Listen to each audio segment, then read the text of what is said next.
Aleluia, glória a Deus, aleluia. Mais uma vez ministrando a palavra do Senhor, deixando manifestar o ministério da palavra através das nossas vidas, no qual Deus nos chamou para que possamos estar apregoando a palavra. E hoje eu quero tratar sobre um assunto que está efetivamente no dia a dia de todas as pessoas no mundo inteiro, praticamente. Eu quero falar sobre algumas coisas que estão envolvendo esse momento que nós estamos vivendo de pandemia, de coronavírus, da situação que o mundo está submetido. Porque eu não sei se se muitos de vocês já perceberam, mas dezembro agora está completando um ano que foi descoberto esse tal de coronavírus, essa tal de doença que se apoderou do mundo. Mais ou menos já fez um ano já que as primeiras pessoas que pegaram essa doença foram identificadas. E no dia 31 de dezembro vai completar um ano no qual houve uma identificação real e foi nomeado essa doença aí, o coronavírus, que depois foi dado o nome de Covid-19. Mas desde o dia 1º de dezembro, mais ou menos, lá na China, foi identificadas as primeiras pessoas com essa doença. Passamos já um ano vivendo uma situação no qual a nossa geração ainda não tinha vivido. Uma situação de epidemia, de pandemia. Isso tudo é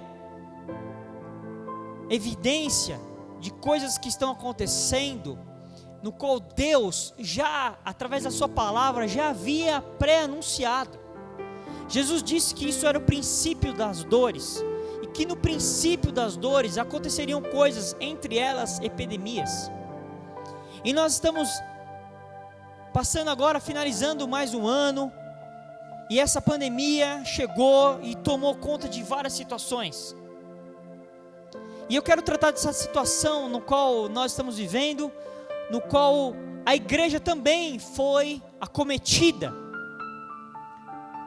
A pandemia, ela ajudou a fazer algo em relação às pessoas, a revelar corações, a revelar o coração humano.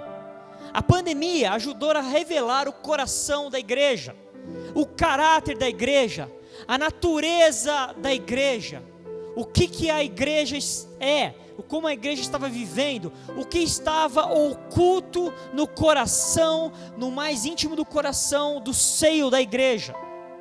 E aqui a igreja que eu estou tratando aqui, não é simplesmente uma instituição ou outra, uma igreja, uma denominação ou outra, mas a igreja como um todo. Essa situação tem revelado corações, revelado mentalidades, e é impressionante porque esses dias, vivendo mais de perto essas questões, eu me deparei que como existem e como tem crentes que se dizem crentes em Jesus, que estão totalmente tomados pelo medo da morte por causa dessa doença. Eu tenho visto crentes apavorados, eu tenho visto crentes potencializando essa situação, eu tenho visto crentes desesperados e apavorados, não só com o medo da morte, mas com as possibilidades de sofrimento que essa doença pode trazer. Desemprego, perda de renda, sofrimento por causa da doença, perda de um parente, perda de um amigo. E eu estou impressionado que na igreja, de um modo geral, está se anunciando morte, medo, desespero, receio, temor, ao invés de estarmos declarando fé, cura, vida, coragem. E essas coisas todas têm revelado o coração humano, no seio, no meio da igreja. Muitos nesse processo também de pandemia, abandonaram a fé. É impressionante como alguns deixaram a fé. Ou apenas, o que acabou acontecendo foi que foi revelado que muitos, na verdade, nunca tiveram uma vida real de fé. Outros sim, abandonaram, se esfriaram, se deixaram levar. Mas outros apenas houve uma revelação do coração, que na verdade nunca tiveram efetivamente em fé. Nunca efetivamente tiveram suas vidas entregues ao Senhor Jesus. Estavam no máximo acostumados ou simpatizados com uma religião. Mas esse momento de adversidade, sempre Deus prepara os momentos de adversidade para revelar o coração humano. As provações servem para isso, para demonstrar o que está no interior do nosso coração. Porque Deus espera, Deus permite, quando Deus libera uma provação diante de nós, o que Ele espera de nós no final dessa provação é que nós saiamos dessa provação aprovados. Mas muitos no processo têm sido reprovados, têm abandonado, têm se revelado incrédulos. Isso tem me impressionado de uma forma muito ruim. A apostasia começou a ficar dominante. Uma incredulidade começou a ser manifestada em todas as expressões. A gente consegue ver crentes sabendo muito sobre a doença, sabendo como agir, como tem que fazer, isso, aquilo, mas você não escuta uma profissão, uma declaração de fé, uma postura de fé, uma resistência pela fé contra essa maldição, essa doença terrível, que sim, existe, que sim, alguns acomete e leva a sofrimento, sim, alguns levam à morte, sim, existe. Outros não, outros vão passar por ela e vão enfrentá-la e vão passar. Mas sim, essa doença é capaz de trazer sofrimento e trazer morte. Mas a igreja, ao invés de ter se posicionando, a igreja está se submetendo a mentalidades, estruturas de pensamento que o mundo tem estabelecido para nós. Se o mundo fale para nós assim, feche, não se reúna, não fique junto, a gente fala assim, sim, é isso. E aqui eu quero já mais uma vez deixar claro que ninguém está pregando imprudência, incoerência, afronta, rebeldia, rebelião, nada disso. O que nós temos que enfrentar é a mentalidade equivocada do mundo que está tomando conta dos nossos corações. Nós temos que viver pela fé. Viver pela fé. Nós somos o único povo da terra que temos a possibilidade de vivermos pela fé. Todos aqueles que são de Cristo Jesus, esse povo de Jesus, o povo que foi chamado por Ele, esse povo é o único povo da terra que pode andar por fé. Ninguém fora de Jesus, ninguém fora de Cristo Jesus pode andar por fé, porque a fé vem dele, ele é a origem da fé, ele é a essência da fé, é dele que vem a fé. A fé vem, a Bíblia fala que a fé vem pelo ouvir, e ouvir pela palavra de Cristo, pela palavra de Deus, pela palavra do Senhor. A palavra dele gera fé. Então nós somos o único povo da terra que é capaz de andar pela fé. A questão é, será que efetivamente nós temos andado pela fé? Pela fé, crendo que o Senhor Jesus é o mesmo ontem, mas Ele é o mesmo hoje e eternamente. Deus, esse é o nosso Deus, que Ele é o mesmo Deus que curou, que resolveu muitas situações, que estipou pragas, tirou um monte de situações lá no passado, o mesmo Jesus que pelo poder que existia nele, porque Ele cria, porque obedeceu a Deus, obedeceu ao Pai, curou muitas pessoas. Esse mesmo Deus, Ele é o mesmo Deus de hoje. A pandemia não é capaz de tirar o poder de Deus. A pandemia não é capaz, esse vírus não é capaz de tirar o poder que há no nome de Jesus. A Bíblia diz que o nome de Jesus é um nome que está acima de todo nome. Tudo que se nomeia tem que submeter ao nome de Jesus. O nome de Jesus, quando ele é aplicado por fé, tem que se submeter pela fé, não pela presunção, não pelo entendimento intelecto humano, não por declaração positiva, não por afirmação positiva, força do pensamento, não, isso não são coisas de Deus, mas pela fé. Quando nós liberamos pela fé, através do nome de Jesus, coisas inspiradas pelo Espírito de Deus, tudo que se nomeia tem que se submeter ao nome de Jesus. Sabe, nós temos visto muito desespero, medo, pânico, pavor. Medo da morte, medo de ser acometido alguma doença, de sofrer, de ver alguém do nosso lado sofrendo. Mas Jesus, lá em Mateus capítulo 10, no verso 28, ele disse o seguinte: não temam os que matam o corpo, mas não podem matar a alma. Pelo contrário, temam aquele que pode fazer perecer no inferno tanto a alma como o corpo. Não temam aquela doença que pode matar o corpo. Não temam, porque ela não pode matar a sua alma, mas temam sim. Pelo contrário, temam aquele que pode fazer perecer no inferno tanto a alma como o corpo. Jesus disse isso. Nós não temos que ter medo dessas coisas. Nós temos que ter, novamente eu digo, prudência, bom senso.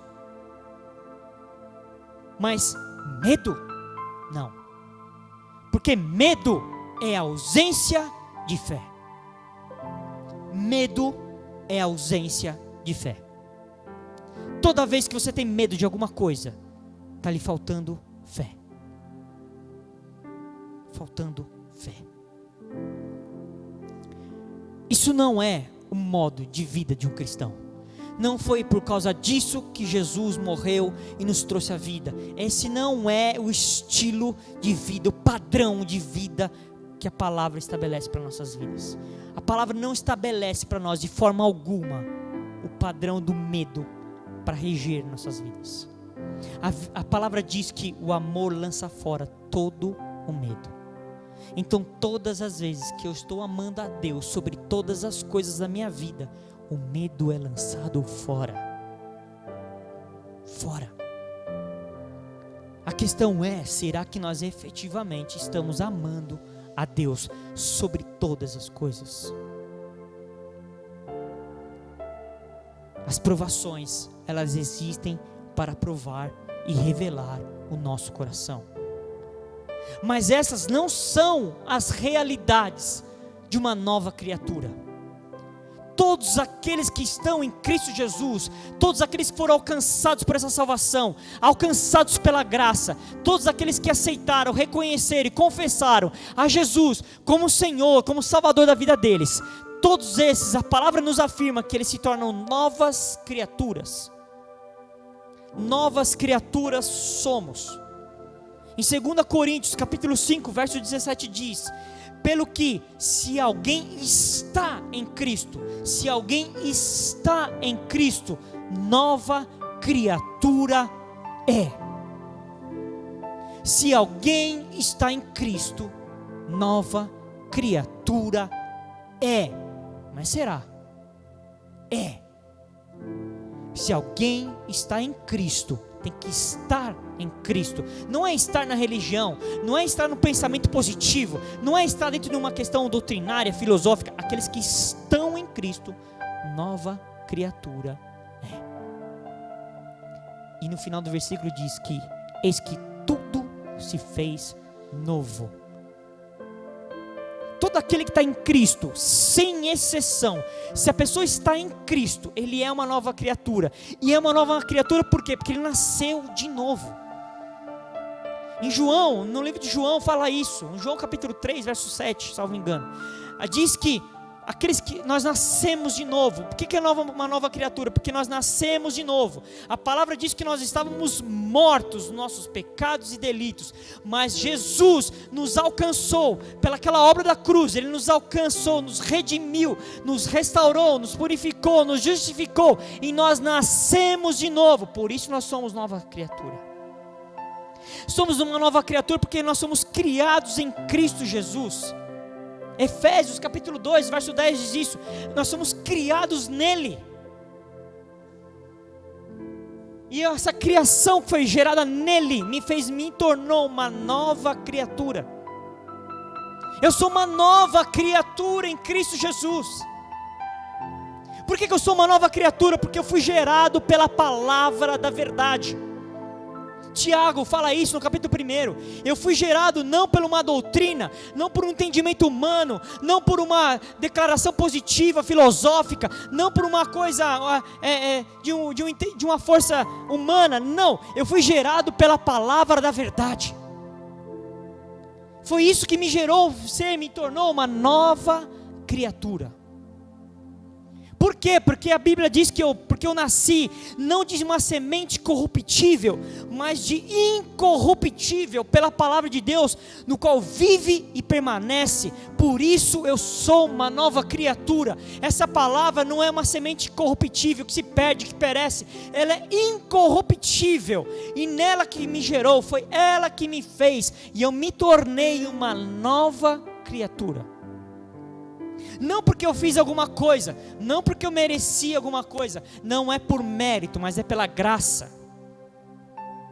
E pela graça e pela fé que eu creio nessa palavra, que eu não creio nessa obra redentora de Jesus, eu creio pela fé, eu entro nessa nova situação, e nessa nova situação eu me torno filho de Deus, eu me torno uma nova criatura. Essa é a nossa condição em Cristo Jesus. Em Cristo Jesus eu sou uma nova criatura. Toda a estrutura de pensamento que existia no passado, toda a estrutura de pensamento humana, toda a estrutura de pensamento que me conduzia, essa estrutura de pensamento ela tem que morrer, porque ela é do velho homem, e eu tenho que ter uma estrutura de pensamento segundo a palavra, segundo Cristo Jesus. Por que também que eu sou uma nova criatura? Porque agora, para aqueles que estão em Cristo Jesus, estão andando e vivendo pela fé, crendo nele, vivendo a palavra dele, vivendo ele, essas pessoas têm a mente de Cristo. Tem a mente de Cristo. Não é a mente da religião evangélica, não é a mente da religião cristã, não é a mente de religião nenhuma, é a mente de Cristo. E eu quero convidar você a ler comigo Coríntios, livro de Coríntios, 1 Coríntios, capítulo 2, a partir do verso 6. Essa é uma carta que Paulo escreve à igreja de Coríntios. E ele escreve aqui nessa carta o seguinte, capítulo 2, 1 Coríntios, capítulo 2, a partir do verso 6. Entretanto, expomos sabedoria entre os experimentados, não porém a sabedoria deste século, nem a dos poderosos desta época, que se reduzem a nada, mas falamos a sabedoria de Deus em mistério, outrora oculta, a qual Deus preordenou desde a eternidade para nossa glória. Sabedoria essa que nenhum dos poderosos deste século conheceu, porque se tivessem conhecido, jamais teriam crucificado o Senhor da glória. Mas como está escrito, nem olhos viram, nem ouvidos ouviram, nem jamais penetrou em coração humano o que Deus tem preparado para aqueles que o amam. Oh, aleluia! Mas Deus nolo revelou pelo Espírito, porque o Espírito a todas as coisas perscruta, até mesmo as profundezas de Deus. Porque qual dos homens sabe as coisas do homem, senão o seu próprio Espírito que nele está? Assim também as coisas de Deus, ninguém as conhece, senão o Espírito de Deus. Ora, nós não temos recebido o Espírito do mundo, e sim o Espírito que vem de Deus, para que conheçamos o que por Deus nos foi dado gratuitamente. Disso também falamos, não em palavras ensinadas pela sabedoria humana, mas ensinadas pelo Espírito, conferindo coisas espirituais com espirituais. Ora, o homem natural não aceita as coisas do Espírito de Deus, porque eles são loucura, e não pode entendê-las, porque elas se discernem espiritualmente. Porém, o homem espiritual julga todas as coisas, mas ele mesmo não é julgado por ninguém. Pois quem conhece a mente do Senhor, que o possa instruir? Nós, porém, temos a mente de Cristo. Capítulo 3, verso 1. Eu, porém, irmãos, não vos pude falar como a espirituais, e sim como a carnais, como a crianças em Cristo. Paulo, escrevendo essa carta aos Coríntios, que foi uma carta muito forte, porque a igreja de Corinto estava cometendo vários erros, equívocos, pecados, sendo conduzida e levada por sabedoria humana. Sabedoria humana estava estabelecida e reinando naquele contexto daquela comunidade. E Paulo, sabendo disso, sendo comunicado sobre essas questões, existiam várias questões que estavam sendo desenvolvidas ali. Uns diziam que era Apolo, outros de Cefas, outros de Cristo, outros de Paulo. Tinha várias dissensões, vários equívocos lá dentro, construindo essas coisas que estavam tomando conta, penetrando a igreja. E ele começa a tratar sobre essas coisas, ele começa a falar sobre as questões naturais, da mente natural, o homem natural e o homem espiritual. E no final do verso 16 ele diz: nós temos a mente de Cristo. Nós quem? Nós quem? Aquele que frequenta a igreja, aquele que acha Jesus legalzinho ou legalzão? Não, para aqueles que estão em Cristo Jesus, para aqueles que foram alcançados pela palavra da verdade, para aqueles que vivem o evangelho, esses que se conduzem, se permitem serem instruídos pela verdade da palavra, esses têm a mente de Cristo, são espirituais. E aqui a palavra afirma que os espirituais não podem ser discernidos, ninguém consegue julgá-los, mas eles sim, eles têm esse entendimento e eles discernem as coisas espiritualmente, porque o homem natural não entende, não compreende as coisas de Deus. Na verdade, o homem natural vê as coisas de Deus e acha que é tudo loucura.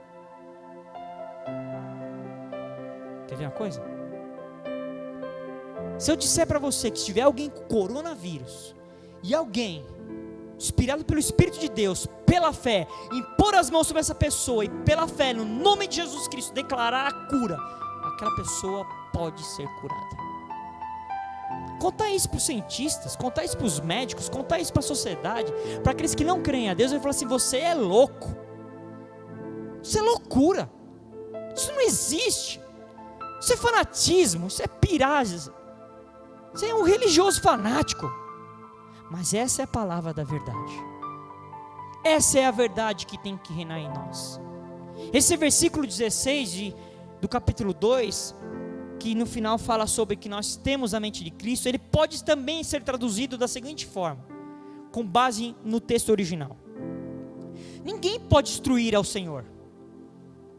Temos a mente do Senhor, temos a mente de Cristo, portanto, ninguém nos pode instruir ou julgar.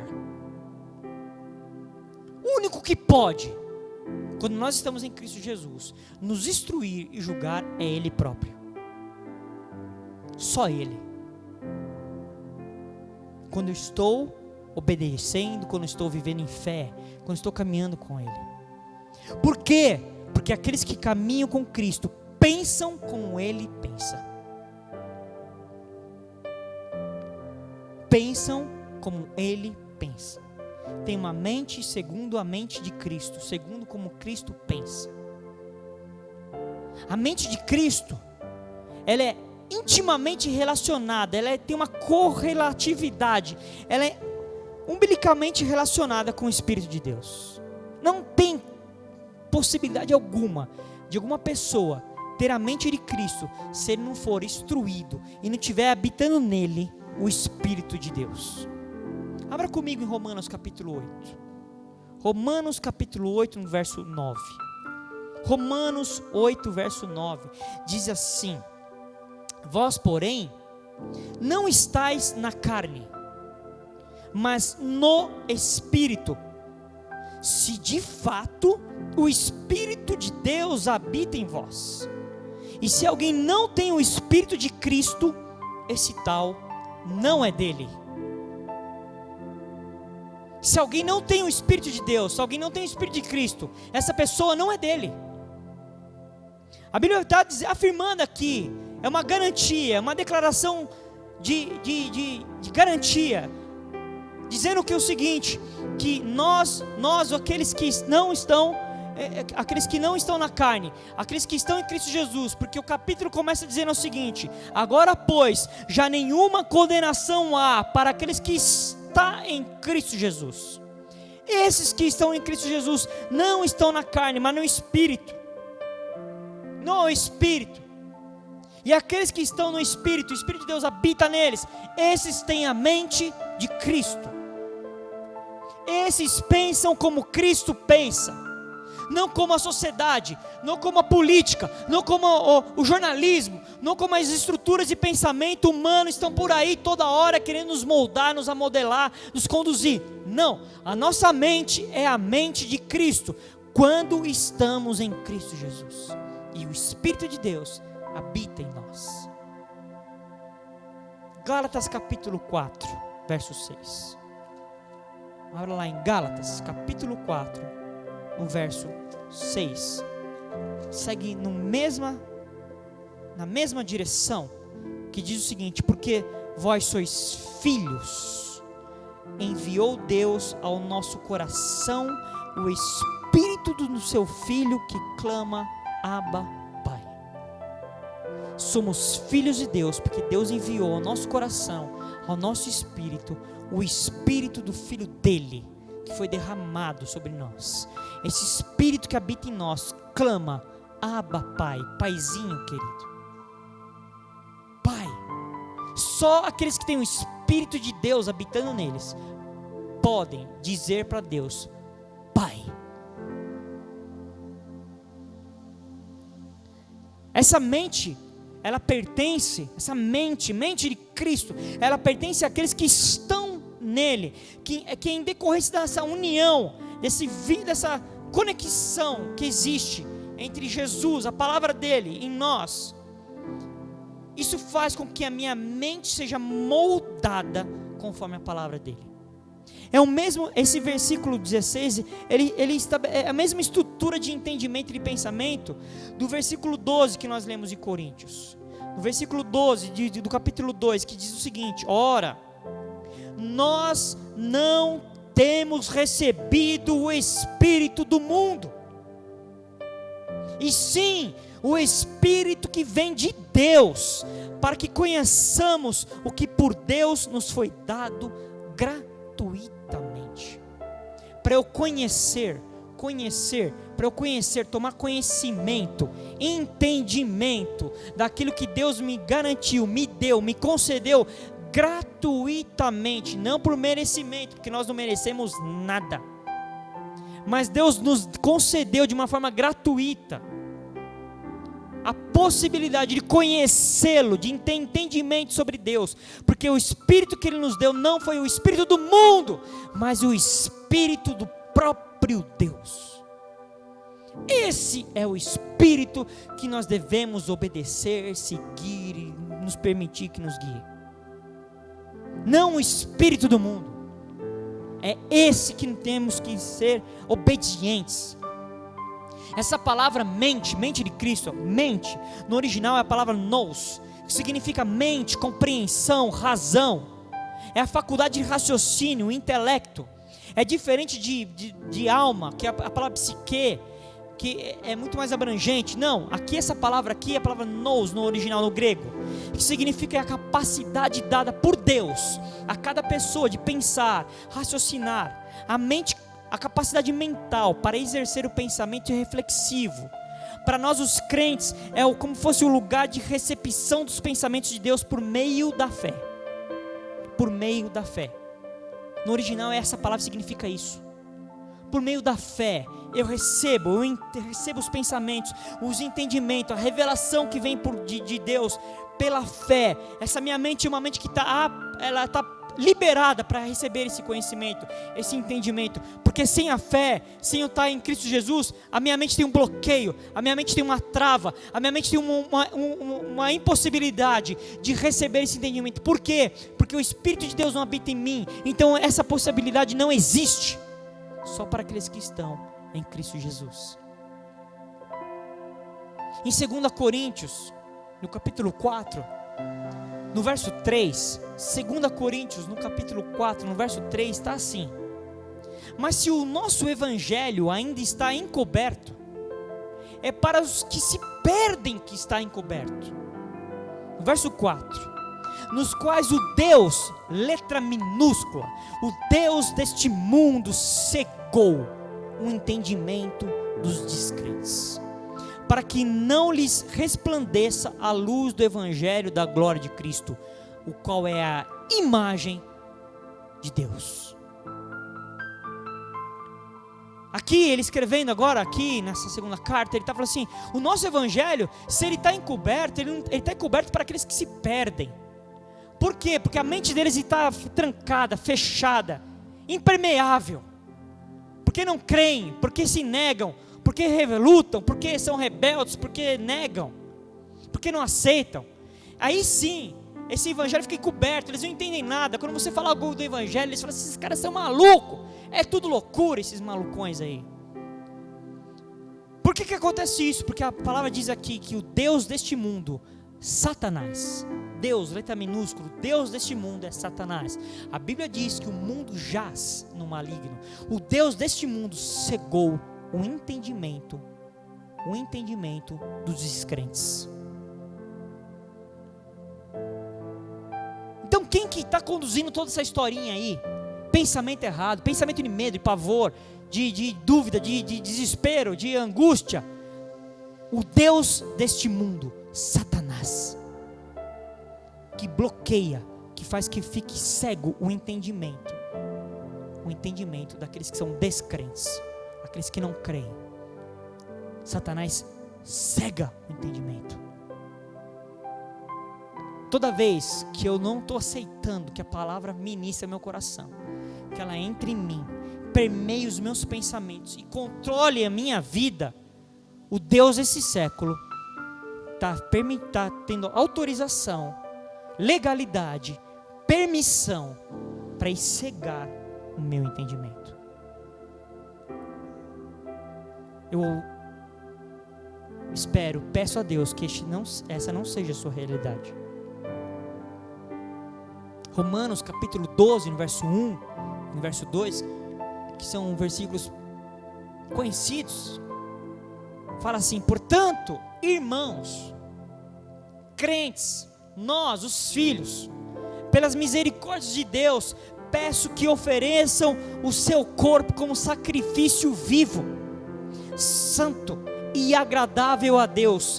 Este é o culto racional de vocês. Racional, não é algo místico, não é algo assim imperceptível, não, é racional, é consciente, é a minha mente sendo instruída, sendo conduzida em obediência à palavra. É o culto racional de vocês. Ele fala no verso 2: e não vivam conforme os padrões deste mundo, mas deixem que Deus os transforme pela renovação da mente, para que possam experimentar qual a boa, agradável e perfeita vontade de Deus. Deus, através do Espírito dele, da palavra dele, ele transforma quando a gente permite. Olha o que ele está dizendo assim: mas deixem, essa ação é uma ação nossa, nós é que permitimos, nós é que deixamos que Deus, através da palavra dele, do Espírito dele, transforme a nossa mente, o nosso pensar. E somente com esse pensamento transformado pela palavra, transformado por Deus, a Bíblia diz que eu posso experimentar qual é a boa, agradável e perfeita vontade de Deus. Sem uma mente transformada pela palavra, não tem como experimentar dessa vontade. Não tem. Efésios capítulo 4, a partir do verso 22, olha o que está escrito: quanto à maneira antiga de viver, vocês foram instruídos a deixar de lado a velha natureza, que se corrompe segundo desejos enganosos. Verso 23: a se deixar renovar no espírito do entendimento de vocês, e a se revestir da nova natureza, criada segundo Deus em justiça e retidão, procedentes da verdade. Nós temos que deixar a velha natureza, o velho entendimento, e nos renovar pelo espírito do entendimento de nosso, através nos revestindo da nova natureza. Nós temos uma nova natureza em Deus. Essa nova natureza em Deus é que tem que nos instruir, nos conduzir, nos direcionar. Não é os pensamentos humanos, mesmo sendo os mais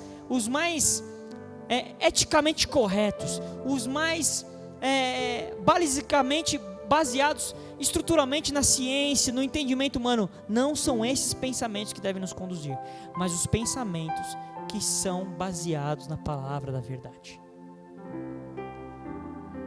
Se tem alguma coisa que você está vivendo hoje, se a sua vida está balizada não nas estruturas e pensamentos segundo a palavra, você não está vivendo aquilo que Deus tem para você. Nós temos que viver a palavra de Deus, andar por fé, crendo na palavra, se submetendo a ela, obedecendo a palavra, vivendo a palavra, declarando a palavra, praticando a palavra. Quando isso acontece, a minha mente, os meus pensamentos são moldados, transformados segundo a mente de Cristo, e nós deixamos de ser homens naturais, pessoas naturais, e nos tornamos pessoas espirituais. E nenhum medo, pavor, dúvida, receio, rancor, maledicência, ânimo dobre, nada disso vai ter poder sobre nossas vidas. Porque o que vai estar controlando nossas vidas são os pensamentos de Cristo, segundo Cristo.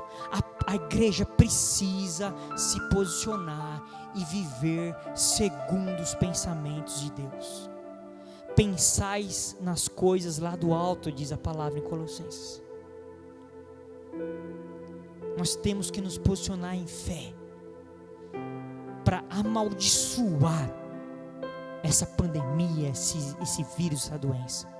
Amaldiçoar essa vida maluca, corrupta, dissoluta que as pessoas estão vivendo, para trazê-las à salvação, para trazê-las a Cristo Jesus, para trazê-las à verdade do Evangelho, da palavra, para trazê-las à salvação e uma vida correta diante de Deus, não com base na religião, mas com base na verdade, na vida, na graça, na revelação.